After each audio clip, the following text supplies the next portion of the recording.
is Jessica Lynn from Jessica Lynn Original, and we are now going to be making this adorable card featuring one of our brand new stamps, which is from Flynn's Puppies. It is a brand new set that is available for pre-order today. It includes this other adorable corgi. Let's go ahead and get started. The first thing I did was I went ahead and tried to pick some more masculine papers, because we're going to be using this adorable lab from the stamp set.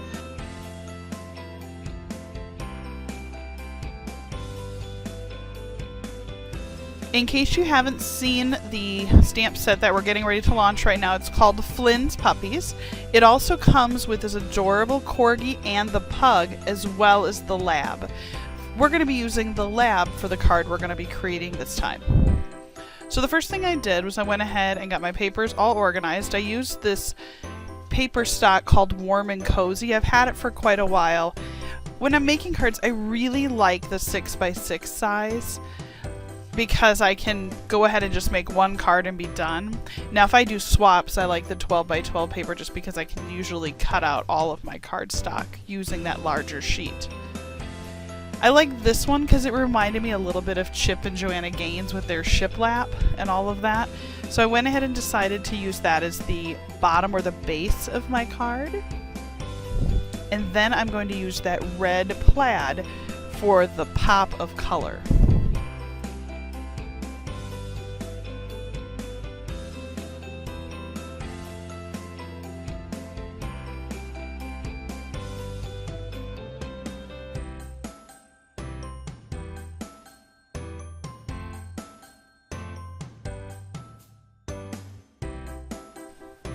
I couldn't decide at first whether I wanted the shiplap to go vertical or horizontal, and I was flipping through channels and sure enough most shiplap is horizontal, so that's why I went with this. I'm going to go ahead now, this is my cheater way just to kind of go ahead and get that base done, because now I can just cut it out perfectly and it's already glued right to my cardstock.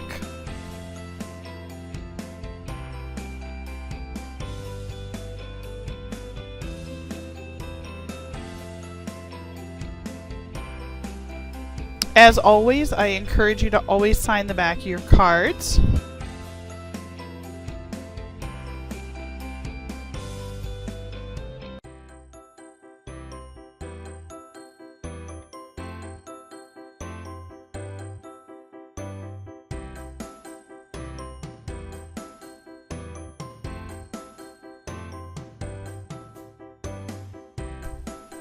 The next thing I did is I got out my Cuddle Bug. And I have been obsessed with die cutting lately. So I'm using a large rectangle from Cat Scrappiness. And it's the same one that I used if you watch the corgi video to cut out the blue colored base that I created for that card. So what I did was I went ahead and took the large rectangle, and you can see I just put it down on the red paper. And then I found a heart-shaped one. Now what was kind of cool is that the heart actually fit perfectly within the rectangle. So I was able to kind of find that center. I went ahead and I put the boards down so that I could run it through. And as you can see, I'm actually using 2 dies, 1 cut, so I was able to do what I wanted without having to cut multiple times. So let me go ahead and just pull this off my Cuddle Bug so you can see what I'm talking about.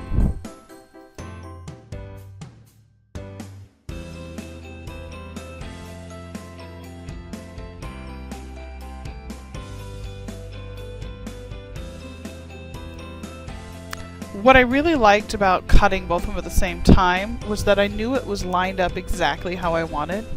So let me go ahead and just take these off the Cuddle Bug, and I'll put my Cuddle Bug away really quick.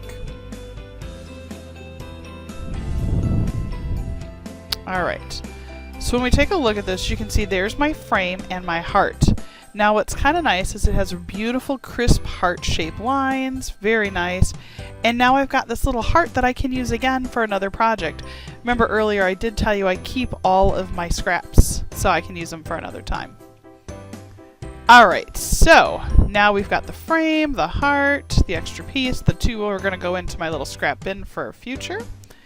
and I'm going to go ahead and start to assemble the card.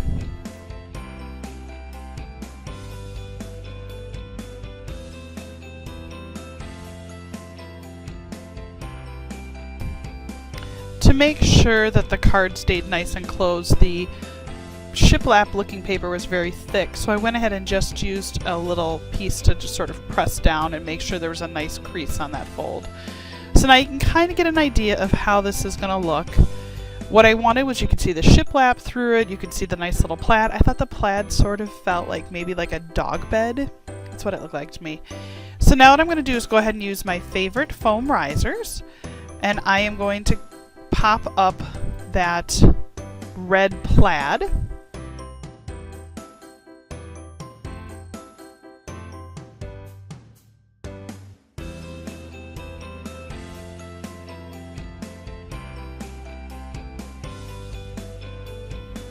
So now I'm going to go ahead and just remove all the little sticker backs and get those all thrown away, otherwise they end up all over my craft room.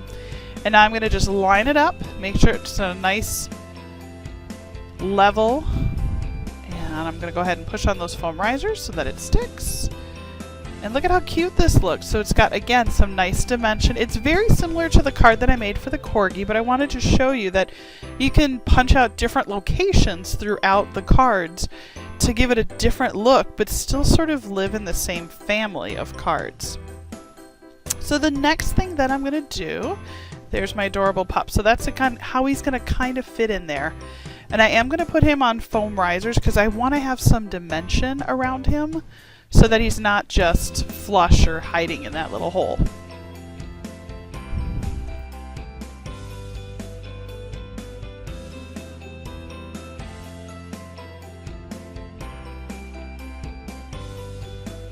To color this adorable pup, I am going to use my Copic markers. I have a huge bin that I just sort of dig in. I tend to lean toward the W grays, the warm grays. I think they just have a nicer look to them when they color. Now with this, you could use brown to make a chocolate lab. You could use some tan colors and make a yellow lab. You could even use dark gray and black and make a black lab. We personally have two dogs. Both of them are mixed with Border Collies. One is a Border Collie Aussie and the other one is a Border Collie Lab, although it really just looks like a big lab. So what I'm going to do is I'm going to do his color pattern. We've had him for 13 years. He's our adorable Strider. And he is black and white. Basically, he looks like a lab, all white, with black markings around the face, similar to a Border Collie. So I'm going to go ahead and color him in.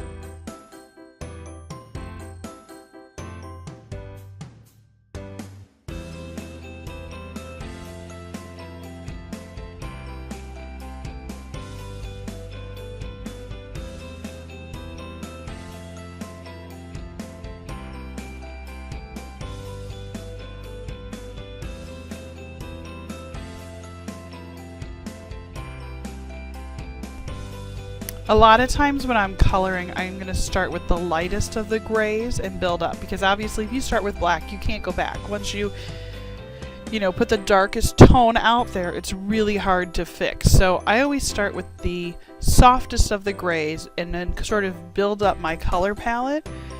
Often when I'm coloring with my Copics, I don't sometimes even go all the way to a black Copic marker because it is so dark.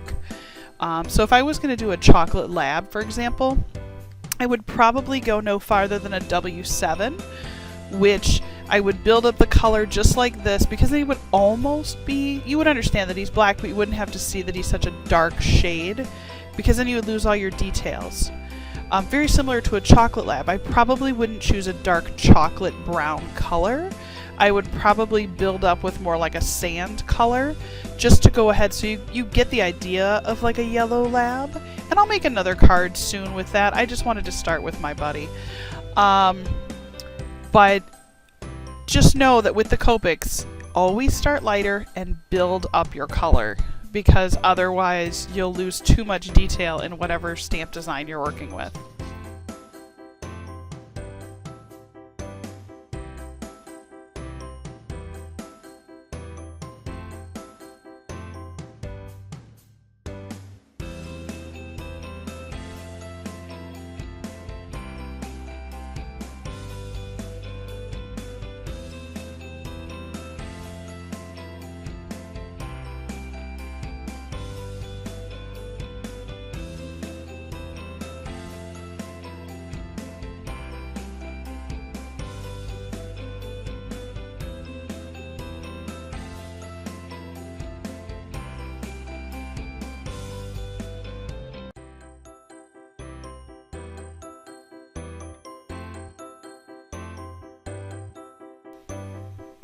Coloring in the eyes is a whole nother thing. What I have started to do that has been really successful lately is to do a lighter color up on the top part of the eye and then do a darker color down at the bottom.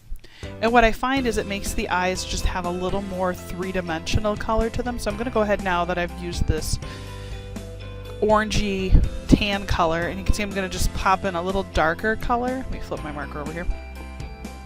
And you can see by throwing that little darker brown underneath, it's very similar shade, but look at how much more dimension that eye has. It's really sweet looking.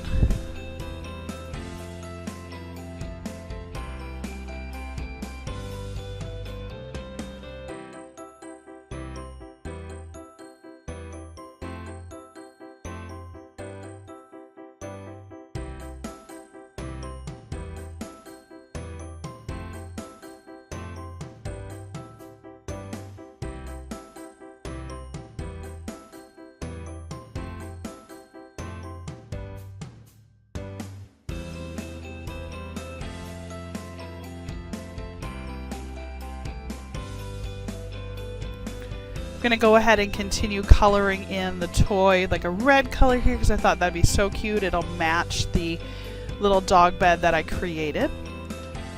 I decided that using just red wouldn't be right, so I wanted to use a little of this orange color. So you can see what I did is I just put a little bit of this reddish orange, and then I'm going to grab my orange marker and I'm going to blend the colors together. When I do that, it gives this little squeaky toy such beautiful dimension.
Alright, so now that I've got all the shadowing done on that toy, I'm going to go ahead and just trim out this little extra here. Again, if I had to use my brother's scan and cut or one of those, it probably would have been perfect all the way around, but I went ahead and just fussy cut it. So the next thing I'm going to do is grab two more foam risers, and I'm going to just pop those on the back of this adorable Strider Lab puppy. And I'm going to go ahead and center that right in the heart. What's kind of fun is I'm going to leave it so that he's over the top of the heart, but yet he's still three-dimensional popping through. Now my initial instinct was to put a sentiment on this, but I just really love how simple it is, and I think his eyes, you could kind of see his heart. This is our dog Strider, so I just wanted to show you, since I talked about him being a Lab Border Collie mix. You can see he's all white with beautiful little black face markings. He is 13 years old, and he is the sweetest dog I have ever known. We have been truly blessed to be his puppy parents. So I wanted to dedicate this card to him. Well, thank you so much for following me on this card, and if you're interested in subscribing to our channel, I'm going to pop a little Brentwood up. Please go ahead and click on that and subscribe. And if you're interested in picking up this stamp set, it's available at jessicalynoriginal.com, and it's called Flynn's Puppies. If you just type in puppy, you'll find it too. Thank you again.